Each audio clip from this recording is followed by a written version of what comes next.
आएंगे अपने लिए या अपने किसी जानने वाले के लिए, अपने किसी प्यारे के लिए कि जी ये इनको ये तकलीफ़ है क्योंकि इन्होंने बड़ी अच्छी तरह से मुझे देखा था, मुझे फ़ायदा हुआ है, आप भी चलिए इनके पास। जी। जब एक आदमी अच्छी तरह से मरीज़ को देख रहा है तो वो दूसरे जो मरीज़ पीछे इंतज़ार कर रहे हैं उनको भी पता है कि मेरी जब बारी आएगी तो तब भी उतनी ही अच्छी तरह से देखेंगे। उससे पेशेंट कॉन्फिडेंस डेवलप होता है, डॉक्टर पेशेंट ताल्लुक इस्तवार होता है। बहुत सारे मरीज़ हैं जिनको मैंने पिछली दफ़ा देखा, उनसे मैंने कहा कि वो अपने टेस्ट करा के मुझे दिखा जाएं। अक्सर होना ये चाहिए कि वो टेस्ट की रिपोर्ट दे के चले जाएं और मैं आपको फिर फ़ोन करके या बता दूंगा कि 2 मिनट के अंदर कि ये टेस्ट आपके ठीक हैं, आपको जो मैंने दवाई दी है वो कंटिन्यू करें या रद्द बदल करें। जी। कुछ को मैं वापस बुलाता हूँ कि जी आप वापस आइएगा टेस्ट रिपोर्ट्स के साथ, मैं दोबारा से फिर आपको मुआयना करूँगा। उसमें थोड़ा टाइम ज़्यादा लगता है, जिसकी सिर्फ रिपोर्टें देखनी है उसमें कम टाइम लगता है। हमारे यहाँ मरीज़ एक्सपेक्ट करते हैं कि हम जब भी देखेंगे उनको उतनी आराम से तसल्ली से देखेंगे, उतना ही टाइम देंगे।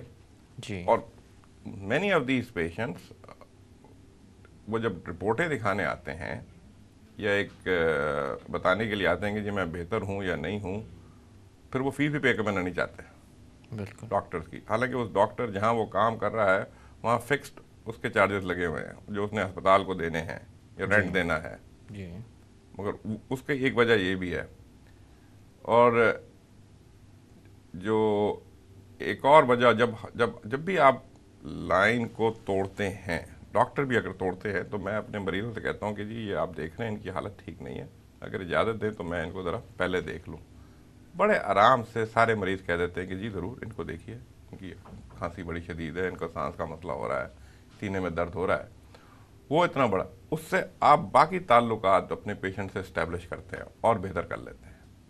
अच्छा डॉक्टर साहब, इसी तरह से अगर बात की जाए डॉक्टर्स के एंड पे, तो कुछ शिकायत वहाँ पर भी मौजूद होती हैं।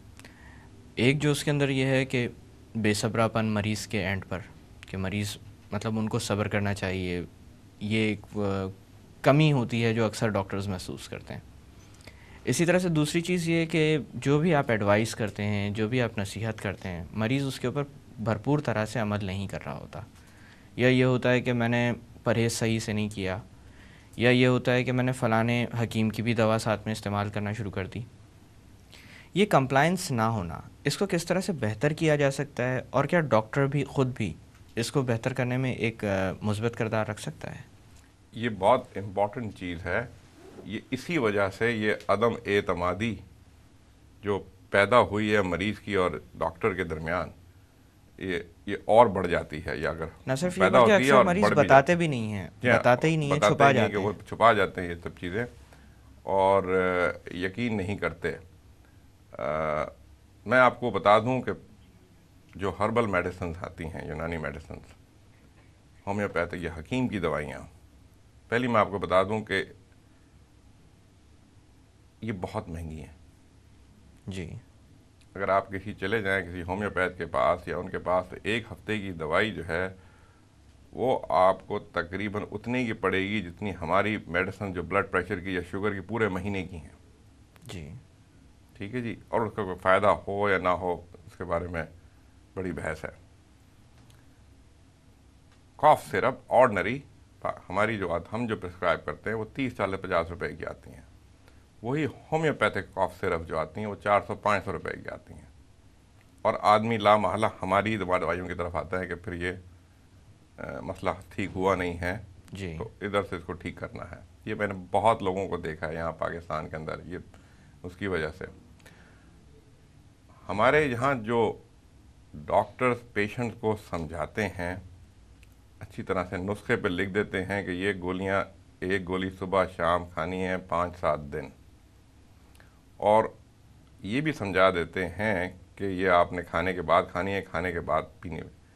पेशेंट भी बहुत फजूल के सवाल करते हैं, ठीक जी ये खाने से पहले खानी है, दूध के साथ खानी है या पानी के साथ खानी है, ये दवाई ठंडी है या गर्म है, इससे कुछ और तो नहीं। जो उसके जो मेजर साइड इफ़ेक्ट्स होते हैं वो एक डॉक्टर अपने मरीज़ को समझाता है कि देखो ये मैंने शुगर की दवाई दी है आपको, हो सकता है शुगर आपकी गिरे, इसको हाइपोग्लाइसीमिया कहते हैं, जब ये हो तो तुम ये करना।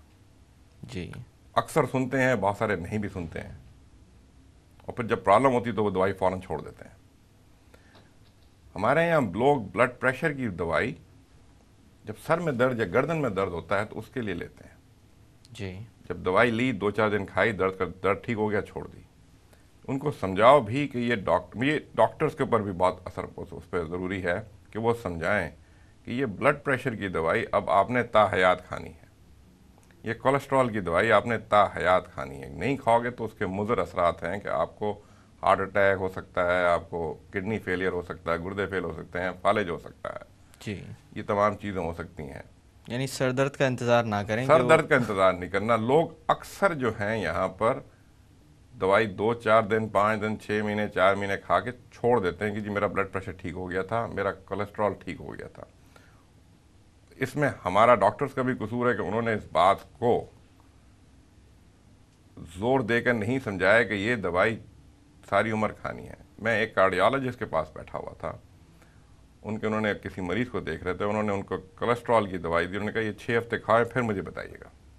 उन्होंने उनको ये नहीं बताया कि ये कोलेस्ट्रॉल की दवाई अब आपने ताहयात खानी है, और इसके फ़ायदे ये हैं कि ये हार्ट अटैक को कम करती है, फालिज को कम करती है, और इसके और भी बहुत सारे असरात फ़ायदे हैं जब आप उनको समझाएंगे। तीसरी चीज़ जो हमारे लोगों में जहन में एक बात बैठी हुई है कि अगर मैंने ये ब्लड प्रेशर की दवाई खाई या कोलेस्ट्रॉल की दवाई खाई या शुगर की दवाई खाई तो मुझे आदत पड़ जाएगी। बिल्कुल। वो आदत नहीं है, वो ज़रूरत है, वो खानी है, ताहयात खानी है। चौथी चीज़ जो इम्पॉर्टेंट चीज़ है, जब आपको दवाई दी जाती है ब्लड प्रेशर की या कोलेस्ट्रॉल की या शुगर की, आपसे कहा जाता है कि जी आपने अपनी ज़िंदगी को भी बदलना है, आपने चलना फिरना है, अपना खाना पीना बदलना है, नमक चिकनाई कम करनी है, मोटापा कम करना है। वो उन चीज़ों के ऊपर कतई तौर पे जोर नहीं देते जी। मर्द इस मामले में बेहतर हैं औरतों के मुकाबले में कि अगर आप उनको कहें कि जी आपने नमक कम करना है, शुगर कम करनी है, कोलेस्ट्रॉल कम करना है, मर्द सुन लेंगे और नेक्स्ट टाइम बता देंगे जी मुझसे नहीं होता। औरतें या तो आपको बताएंगी नहीं या उन वो डिनाइल में होंगी कि जी मैं तो खाती कुछ नहीं हूँ। जी, ये बहुत बड़ा मसला है इनके साथ। डॉक्टर साहब, यहाँ पर थोड़ी देर के लिए बातों का सिलसिला रोकते हैं। नाज़रीन, वक्त हो एक छोटी सी कमर्शियल ब्रेक का। ब्रेक से वापस आकर डॉक्टर और मरीज़ के ताल्लुकात पर मज़ीद बात की जाएगी। Stay with us.